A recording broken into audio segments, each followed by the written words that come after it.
Welcome on the News Review as we share our thoughts on the major news stories. Joining us for this discussion, political scientist and director of the Center for European Studies at the University of Ghana, Dr. Kwame Asasanti. He is our guest. Doc, always a pleasure. Good morning to you. Good morning, Ben. Okay, thanks for joining.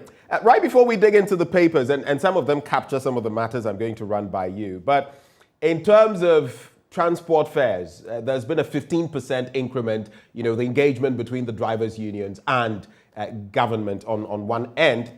But it appears from what we're hearing that there's going to be another 5% increment if there are further increments on petroleum products. Looking at all these dynamics, some of these products are going for over 8 cedis, some of them just around 7.99. We keep going back to the issue, but I want to find out, how do you feel about these developments? Now, we're being told that if there's a further increment, another 5% will be added. We have said it time and again that we need to find lasting solution to this problem. Why am I saying this? Because, fuel is everything. So once there's a problem, it trickles down and it affects everybody. So I believe that going forward, we need to have a body that can look at this thing, take on board every important aspect of it so that we will deal with this problem once and for all. My worry is that we fix it at a point and another time it comes up. It becomes difficult for us to address it. But I know that the stakeholders should be able to address this at least once and for all for us so that all of us will have some breather as far as transportation is concerned. Let us remember that there are a lot of people who don't have their own means of transport and they rely on public transport and whatnot. Even private people, everybody buys.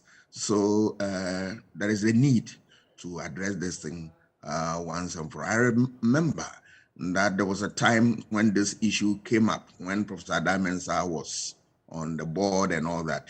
I think a lot of interesting suggestions were made. If we could revisit this, it's going to do us more good than what we are experiencing now.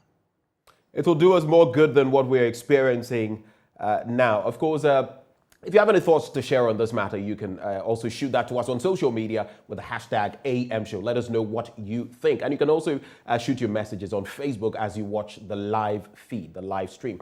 But something else, and we started a conversation on this, Doc. It has to do with the dynamics within the MPP. We spoke about the polling station nomination forms and picking them up.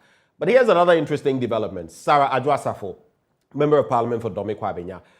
In recent times, she hit 15 absent periods from the floor of Parliament. And there is, of course, we know that statute or that fundamental regulation when it comes to Parliament that you miss 15, sessions of Parliament without the requisite permissions and you would find yourself in hot waters. Well, she's got there. We've heard from different people. The Asin Central Member of Parliament, Kennedy Ejapong, has been speaking. He's been scathing in his remarks and his, I don't want to call them attacks on Sarah Adwoa-Safo. We all know the relationship he has with her. And many people in the MPP have gone after Sarah Adwoa-Safo. Do you feel it is fair? And I premise that question on the fact that Ningo Prampra Member of Parliament, Sam Jatta George, says, and let me just be clear here, Lower West Akim lawmaker Che Bafo in 2019 was absent for a year. We've been told about the fact that the current Greater Accra Regional Minister, also Member of Parliament for Ayawaso Central, was absent for about 18 times, and same for the same man, Asin Central MP Kennedy Ejapong. How do you digest all of these, and are they being fair to Sarah Adwoa-Safo? It's a very complex matter. But there's a way out. The way out is that if they have the institutions, the rules, the procedures, the norms, they need to be guided by that. Right. Otherwise, then you create opportunity for anybody to also absent him or herself from official parliamentary business without sanctions. If that is the tangent they want to go, then I'm sure they need to be guided properly so that it doesn't, embolden others to also follow suit. But if the woman has a genuine problem, and that Parliament can also look at it as a convention, that yes, as we have done in previous, periods regarding other officers, why can't we apply the same method here? If that consideration can also be given without necessarily undermining the institutions of Parliament, then I am for it. Other than that, okay, go ahead. Other than that, then the constitutional provision must work so that we can restore the balance of Parliament, so that Parliament can go on nicely. Let us remember that we are in very difficult times, and that the Parliament we have is a hang one. So any absentee or absenteeism is likely to affect the fortunes of one party or another. And that is what we must be careful about. Yeah.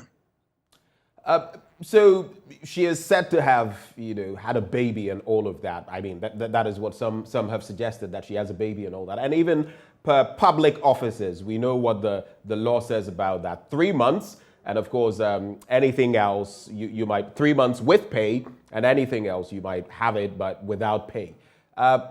In this instance, I mean, some have said that we should even stretch that to about a year, because even what we tell lactating mothers is that they should breastfeed for that long, and all of these things. So when you look at this composite of issues, is she any different being a lawmaker? And again, even looking away from the bit about fairness, do you feel this would have come up if the numbers were not what they are in Parliament, and with the suggestion that Sarah Adwoa is trying to become deputy majority leader? Do you feel that is what has rubbed the craw of the MPP? Oh, obviously, that is one of the considerations, because if we were in normal times, we wouldn't have experienced this. But now we are in a very peculiar situation, and you need to up your game by looking at making sure that you don't leave any stone unturned. And that is why they are worried like that. I know, and I know for sure that the party, they mean well for the woman, and that you bring an issue to bear, the issue of, this maternity leave and all that. Right. There are examples we can borrow from other jurisdictions. I know for Czech Republic, women go on maternity leave for 1 year. Right. So that all these encumbrances, all these problems can be dealt with, so that we can have our women back to work. Let us remember that women play a very important role in our society, and childbearing and the means by which we take care of children is a very difficult task. So if a woman has that role in addition to parliamentary business, then it becomes a very tall order for that woman. So I believe that the parties involved in this matter must be sober, reflect on this thing, so that we don't do things to affect, the woman so much.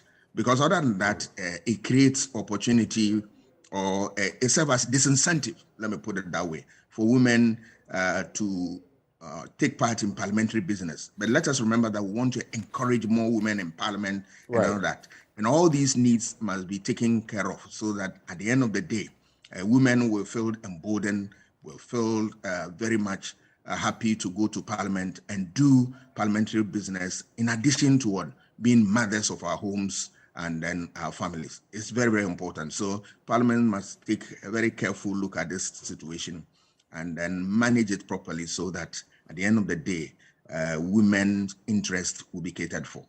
All right. And some groups have said, some women's groups have come out to condemn the sort of attacks on Sarah Adwoa. They've even cited some comments from, poster and editor Ben Efson as well. But just in some 20 seconds on this bit. So let's take away Parliament. Yes, the majority is part of Parliament, but the majority has criticized. They've been scathing, some of them, in respect of Sarah Adwoa. Now, considering that she's a mother in this situation and a member of Parliament, have they been, is this how they should have reacted? with the sort of comments that have come out. Some have said that, I mean, she's out there on TikTok. She's taken down her TikTok account, that she's out there on TikTok dancing when, you know, there's fire on the mountain, so to speak, in Parliament in terms of passing the e-levy and all of that. Fair? You can understand these things. But that is not to say that they are fair to the woman. Given what we have said about the condition we find herself in, then we must be careful when we're handling such situation. But you can also understand the parties, especially the MPP, where, you know, numbers are very, very important here. So, but as I have said, there's a need to balance this thing very carefully so that our dream of getting more women to Parliament will not be jeopardized. So that at the end of the day, everybody will have a fair share of the process so that we will not be disadvantage other groups of people within our society. That is important. Let's quickly look at the Daily Graphic newspaper. A writ to remove Asin North MP, Supreme Court orders substituted service. That is on page 16 of the paper. 50,000 master craftsmen to receive TVET support. That's on page 20 of the paper. On the international front, on page 5, Mali Parliament approves 5-year transition plan. And Mali's lawmakers approved a plan allowing the military government to rule for up to 5 years despite regional sanctions imposed on the country over delayed elections. In the middle spread, we're determined to promote renewable energy use. That's according to Vice President Dr. Baumia. And then strategies to salvage fishery sector underway in Morocco. On the back page, Information Center opens at KIA to serve returnees. But what I want you to look at, the banner headline, UTAG suspend strike, lectures start Monday. But there have been some interesting developments after the court directed that, you know, basically you should go back to post based on the petition from the NLC. You have not necessarily gone back to post, and now we're hearing that some institutions under the UTAG umbrella are voting against going back. From where you sit, how do you feel about these developments? Oh, my understanding is that when the court ruled, the UTAG NEC, that is National Executive Council, decided to file certain processes in court to set aside the ruling, and that process has been on, and that, you know, per the UTAG constitution, whenever a decision of NEC is taken, they need to go back to their constituencies and then get confirmation or rejection of a sort in that matter. And that is the process that has started, that you are hearing some of the outcomes. Yesterday, Legon also had a share of this process. We had a meeting, and the meeting did not end. It will continue today. So I'm sure at the end of all the consultations and the meetings across the various constituencies, a firm decision will be taken in line with the rule of law and the dictates of Utah Constitution as well. But where do you see this leading? So far, we know the UEW has rejected the next position of suspending the strike. I believe the UDS as well. There are 15 of you. Those that have gone to vote so far are saying, no, we're not going back. And yes, I do know that, Legon, you had that meeting yesterday. And today, you're going to have another one. But where do you see this inching towards? Because it appears you're still saying, no, you're not going back. Oh, you can't predict it because it's voting. So you don't know what one school would do. So let us wait for the outcome of such, voting, and then we will know definitely where the position of the UTAG is. Let's look at the Ghanaian Times newspaper. Give back our lands if Nungwa Manche demands, that is Nungwa Manche demands from government. And that endorsement of presidential candidates by chiefs during elections violates constitution. That is the CDD on page 17. Interesting reading it makes. I mean, the other stories are others that we've seen in the Daily Graphic newspaper. But this particular one, chiefs dabbling in politics. What our constitution says, it doesn't mean, of course, that they cannot be political in the sense of supporting this or that party, but openly engaging in politics. It has been one of the banes of our democracy, especially in the Fourth Republic. But interestingly, we've not found a proper solution to this. What's your take on this bit, Doc?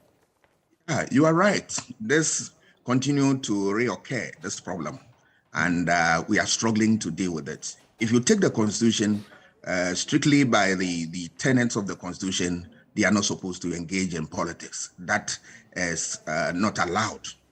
But if you listen to researchers or you read their work, I recall that IDEC some time ago came out with a report on some of these things where the chiefs were saying that, look, we are also part and parcel of the political society. Some of us have degrees and then have knowledge in politics. And why are you preventing us from taking part in political business?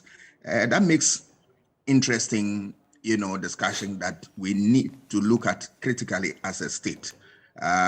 But on the face of it, if you look at what they are doing now, when we are going for elections where they give support to one party or one candidate or another, that is actually a breach of the rules. But the reality that this country must look at, we have not attempted that to look at whether there is a need to give them a little space in politics or not, and discuss all the issues around it, that they have knowledge, they are experts and all that, and that they can take part in politics. That is a different conversation we need to have at a very important date when we want to really address this problem once and for all.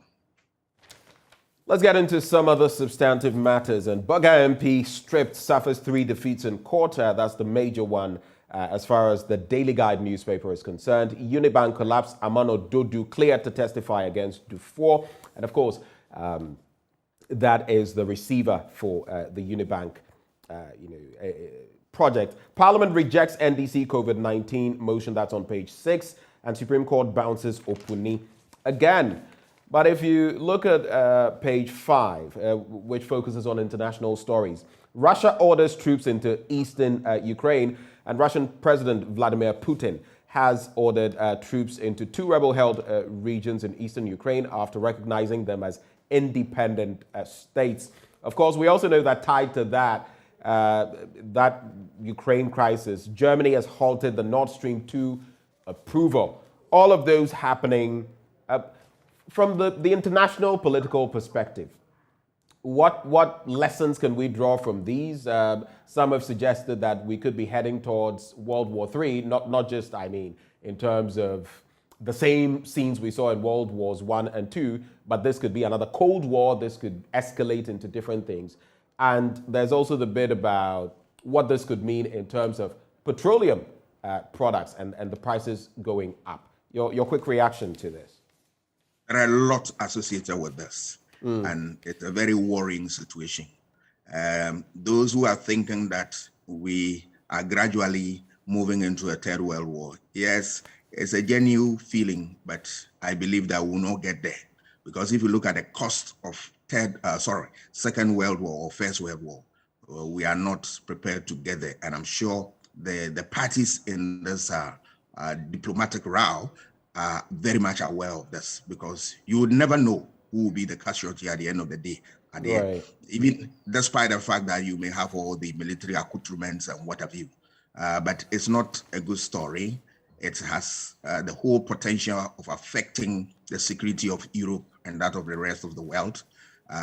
We can also talk about its economic effects on Europe and the rest of the world. So it's a very difficult situation. We hope and pray that we don't get to the climax. We are almost already there, but I believe that diplomacy must work so that at the end of the day, we can, avert any calamity that is likely to be associated with it. We don't want to get there at all. Second or First World War experience is bitter, and we don't want to revisit that. Let's look at some more stories tied to the Adwoa Safo situation. Confusion in MPP over Adwoa Safo as 120,000 Ghana cedi bribery allegation pops up. It is suggested, and I don't want to mention names here, that a certain member of parliament went as far as putting 120,000 Ghana cedis in her Fidelity Bank account just to get her to, get back to Parliament and support the NPP. Some allegations being leveled there, and it appears this matter is not going away anytime soon. Vote out Yawabena Samoa and Co., or I will form a political party. And yesterday we heard from, again, the Member of Parliament for Asin Central saying that the executive of his party are not up to scratch. Let me just leave it at that. I can't use the words he used, and that if they were re-elected, he would form a political party called Abro. So that is his take on that. And any quick reactions before we go to the Finder newspaper? Oh, and by the way, Dr. Richard Amwakuba, your own friend, has said that no, they are not treating Sarah Adrasafo fairly. Anyway, so any quick reactions before I move on? Yes, I think we have said the way the issue is being handled that is a little problematic, and that they need to be very careful in handling this. But aside this, the issue of, Mr. Japong expressing his worry about the communication group of his party, right, is out. Because sometimes I, as a scholar or a student of political communication, I ask myself what is really happening. Because there are things that you want the political parties to look at when they are in office. We don't see much of that. Sometimes there are issues that you want the party in government to be able to respond and respond in a certain manner. We tend to have different results. That is are you saying you agree that the communications strategy of the MPP is not working? Oh, I have said it time and again that they lack two things. One, a political strategist who will be able to look at certain issues and address or advise the party or government properly. Take, for instance, what is the political strategy of MPP with regard to Parliament? Right. Look at how Parliament is boiling. Look at Labour front, the issues we have there. We seem to have very little or no solution. Look at even within the MPP itself. So a political strategist is very important to be able to look at all these issues and address the party or government appropriately. That is missing. If you look at even from political communication standpoint, there are issues that you want the party to deal with it in a certain way. You don't have that. And more often than not, you see people will come in a hurriedly manner, come to churn out something. Later, those issues are looked at critically and then thrown back to the party. So there is a certain political communication gap. So you agree? You agree that but that is not the communications director, Yawabena Samoa, is not able to deal with certain issues. Yes, they have. But what we expect from them as a party which is in government, its political communication unit, that is actually the problem that we have. So I support that call that we need to be able to the party needs to be able to up its game in that direction. All right. Let's wrap with the next stories, a few more. The Finder newspaper, chiefs sway voters during elections through open endorsement of candidates. That's according to that CDD survey we keep referencing. That is the angle the Finder newspaper takes it from. The Ghanaian publisher says COVID expenditure probe Afenyo Markin endorses rejection. And of course, we saw the First Deputy Speaker, Joe Osei-Owusu, recently turned down that private member's bill in Parliament to probe COVID expenditure. People have questioned this entire move because he was in the seat then. The Right Honourable Bagman wasn't in the seat, and he turned it down. Do you think there is some power play between the Right Honourable Speaker, Bagman, and Joseph Osei-Owusu, the First Deputy Speaker, on the back of the sort of remarks the First Deputy Speaker has put up? And do you feel that it is proper, in the best interest, to have turned down this COVID expenditure probe? That's how we'll wrap.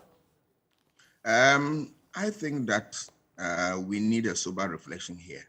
But I can also understand the demeanor of MPP, because this is a very controversial issue that the minority and some people of this country have chastised the Minister of Health and all that, with regard to the purchase and all that. So this is a very, very thorny issue for them. So you would expect such push-up from NPP. But if we really want to go with the tenets of good governance, we are talking about issue of transparency and accountability. The two are very critical here, that whatever decision you have taken, previous or even in recent times, there is a need for whoever took that decision to render account to people whose monies are involved in such a process. That is in line with what good governance. But if Parliament want to really uphold the principle of good governance, they should allow these things to go through the normal process.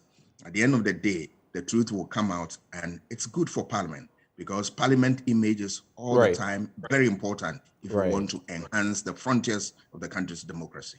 On the bit of the relationship between the two, the Right Honourable, usually you would have the Speaker say this, and then when the First Deputy is in the seat, it's something else. What do you think is happening? Frosty, is it good for our democracy? Oh, divergent views are very important. I don't have a problem with that, except that whenever we are taking any decision, it must be in line with the rules of the game. That is all that I need. It doesn't matter the different positions that the leaders take in Parliament. That is the beauty of democracy. Divergent views, but it must be in consonance with the laws of the land. That is all that we need. Doc, we salute you. Thank you so much for joining us this morning. I am grateful. All right, have a good one. And on that note, we're moving away from the politics and current affairs and bringing you sports now. Some interesting outcomes yesterday. Muftau Nabila Abdullahi brings you the latest in sports. Up next, stay.